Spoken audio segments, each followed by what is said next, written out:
میں نے ایک دن خواجہ صاحب سے پوچھا، ہمارا نصیب اگر تحریر ہے تو پھر دعا کی کیا ضرورت رہ جاتی ہے؟ وہ مسکرائے اور دیر تک میرے چہرے کی طرف دیکھتے رہے۔ یہ سوال زیادہ تر لوگوں کے ذہن میں اٹھتا ہے اور یہ مدت تک پریشان رہتے ہیں۔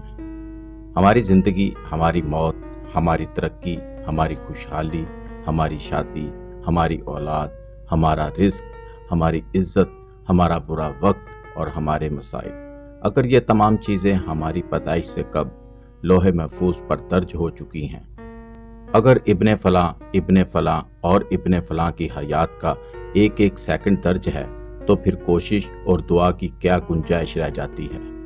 آپ قدرت کے فیصلے کو تسلیم کیجئے، سر نیچے کیجئے اور صابر اور شاکر رہ کر زندگی گزار دیجئے۔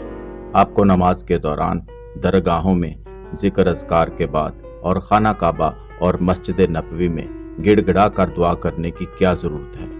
آپ کو آنکھوں میں آنسو بھر کر بھرائی ہوئی آواز میں اپنے خالق، اپنے رب کو آواز دینے کی کیا ضرورت ہے؟ یہ سوال ہر ذہن میں اٹھتا ہے، مگر زیادہ تر لوگ گستاخی اور خوف کی وجہ سے خاموش رہتے ہیں۔ میں بھی اس سوال کا جواب چاہتا تھا۔ خواجہ صاحب ایک دن تشریف لائے تو میں نے ڈرتے ڈرتے یہ سوال ان کے سامنے رکھ دیا۔ وہ مسکرائے اور میرے چہرے کو دیر تک دیکھتے رہے اور اس کے بعد فرمایا، اللہ کا سسٹم دو حصوں میں تقسیم ہے، ایک حصہ فائنل ہے اور دوسرا حصہ آپشنل۔ فائنل سب کے لیے مشترکہ ہوتا ہے، مثلا دنیا کا ہر ذی روح پیدا ہوتا ہے اور مرتا جاتا ہے۔ دنیا کے ہر انسان کو ہوا، خوراک اور روشنی چاہیے۔ گرمی اور سردی نبی کو بھی لگتی ہے، اور اگر پتھر نبی کریم صلی اللہ علیہ وسلم کے جسد اطہر کو بھی لگیں گے تو خون بہے گا، تیر لگے تو دندان مبارک شہید ہوں گے، غم آئے گا تو آپ کو محسوس ہوگا، درجہ حرارت 50 سینٹی گریڈ سے اوپر جائے گا تو ہر جاندار کی سروائیول خطرے میں پڑ جائے گی۔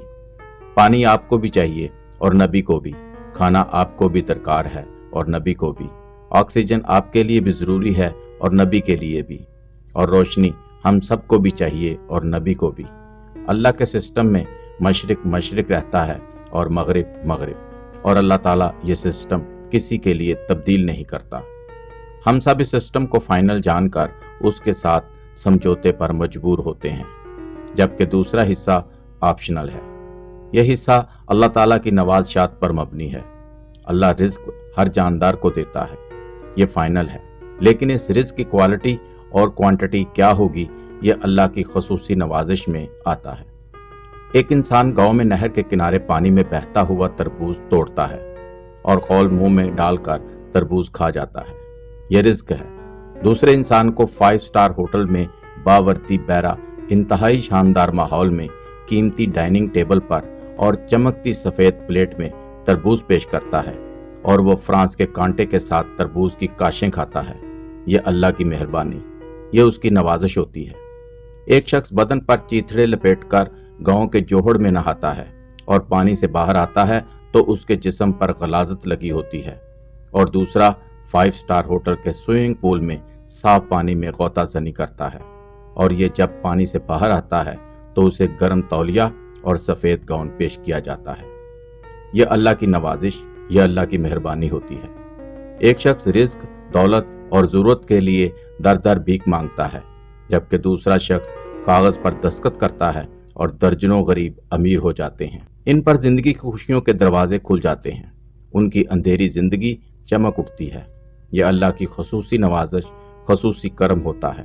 ہم سب بیمار ہوتے ہیں، ہمیں چوٹ لگتی ہے اور ہم لوگ مسائل میں الجھ جاتے ہیں، مگر ہم میں سے کچھ لوگ جلد صحت یاب ہو جاتے ہیں، کچھ لوگوں کے درد جلد ختم ہو جاتے ہیں، اور کچھ لوگوں کے مسائل بہت جلد حل ہو جاتے ہیں۔